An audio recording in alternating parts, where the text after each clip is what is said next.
अरे भाई, फौजी जितनी देर तक तुम्हारे मंच पर रहें तुम्हारा सम्मान बढ़ेगा। मगर यहां पर देखिए साहब क्या हो रहा है।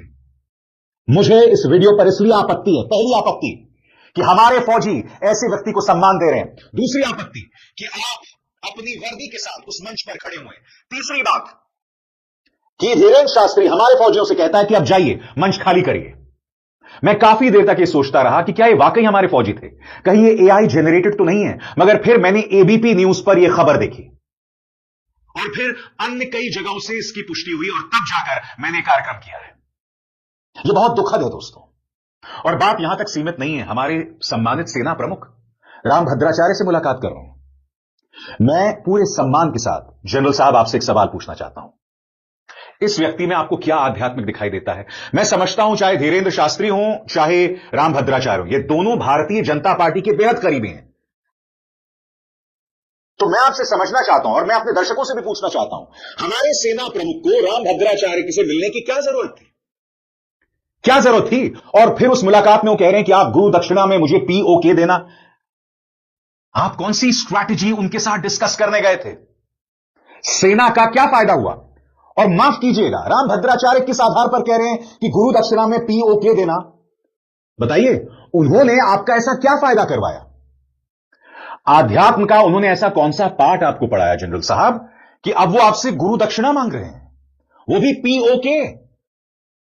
याद कीजिएगा दोस्तों, ये वो राम भद्राचार्य हैं जिन्हें शाहरुख खान और आमिर खान का फर्क नहीं पता। आमिर खान की पत्नी ने कहा था कि इस देश में मुसलमानों पर प्रहार हो रहा है, मैं नहीं जानती कि मेरा बच्चा यहां सुरक्षित रहेगा कि नहीं। इन्होंने उसे शाहरुख खान बना दिया। सुनिए क्या कहा था। शाहरुख खान कब देश का समर्थक रहा है? उसकी पत्नी कह रही थी यहां बाहर कर घूटन होती है, वो कब देश का तो समर्थक रहा है? जो विदेश में जाकर भारत का अपमान करे, भारतीयता का अपमान करे, उसे प्रतिपक्ष का नेता बनने का अधिकार है क्या? वाइफ का पहला अक्षर क्या है अंग्रेजी में? ऊंचे से बोले डब्ल्यू। हाँ, अविवाहित लोग नहीं बोलेंगे, खत्म, झगड़ा हो जाएगा। साधु लोग नहीं। पहला अक्षर क्या है? डब्ल्यू। अंग्रेजों ने डब्ल्यू का अर्थ किया वंडरफुल। दूसरा अक्षर क्या है अंग्रेजी का वाइफ में? इंस्ट्रूमेंट। तीसरा अक्षर क्या है? एफ। आर। चौथा अक्षर क्या है? ई। एंजॉय। अब फुल फॉर्म क्या बन गया वाइफ का? Wonderful instrument for enjoy. आनंद के लिए एक आश्चर्यजनक उपकरण, खिलौना है वाइफ।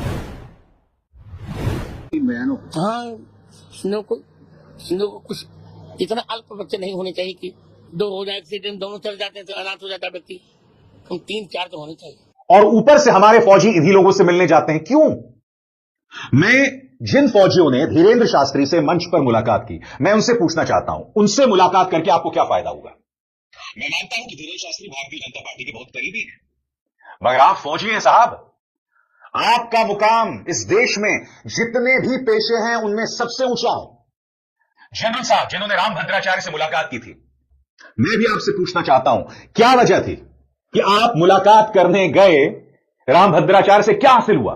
अब जाहिर सी बात है, जब सेना प्रमुख राम भद्राचार्य से मुलाकात करेंगे, जो कई विवादित बयान देते रहते हैं, जो भारतीय जनता पार्टी के पक्ष में खड़े हुए दिखाई देते हैं, एक पॉलिटिकल पार्टी के पक्ष में खड़े हुए दिखाई देते हैं, तो फिर जब सेना प्रमुख को करेंगे तो उनका आम फौजी भी तो वही करेगा, और वो भी वर्दी पहन के।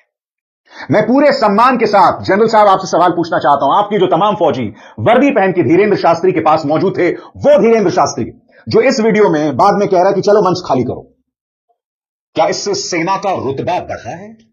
सेना का सम्मान बढ़ा है? बताइए ना, बताइए, मैं गलत कह रहा हूं या सही कह रहा हूं? अगर आपको लग रहा है मैं कुछ गलत कह रहा हूं, और ये मैं ना सिर्फ जनरल साहब से कह रहा हूं, मैं ये बात अपने फौजियों से भी कह रहा हूं, अगर आपको लगता है कि मैंने कुछ गलत कहा तो मैं क्षमा प्रार्थी हूं, मैं आपसे माफी मांगना चाहूंगा। मगर जो मुझे दिखाई दे रहा है, मैं उस आधार पर आपसे कह रहा हूं, मुझे गलत दिख रहा है। मुझे आदमी निहायत ही विवादित लगता है धीरेन्द्र शास्त्री। मुझे नहीं लगता इसका आध्यात्म से कोई लेना देना है। यह व्यक्ति मेरे संविधान का अपमान करता है, मेरे बाबा साहब अंबेडकर का अपमान करता है। यह व्यक्ति, इसके ऐसे बयानात हैं जो सांप्रदायिक तौर पर भड़काऊ हैं, और फिर भी हमारे फौजी गए।